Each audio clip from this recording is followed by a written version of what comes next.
Só queria rapidamente lembrar a minha fala no início do evento, quando eu dizia que o simpósio precisa ser mesmo valorizado. E ele seguramente foi muito valorizado aqui na Bahia, por nós, pela organização, pelo Cantalino, e a gente sai daqui com a sensação de que nós criamos um novo marco de simpósio a partir da Bahia. Eu acho que tomamos um novo rumo, um novo rumo muito melhor até do que nós vínhamos tomando anteriormente. O simpósio, plenárias com mais de 600 pessoas presentes, é só de aposentar da Caixa.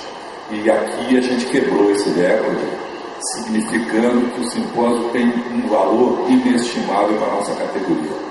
Então eu me sinto muito orgulhoso, tenho certeza que o Rui também, o Sérgio também, por nós fazermos parte de uma comissão que pode ajudar a transformar o simpósio cada vez mais num evento significativo de força social, política e de reivindicação para todos nós.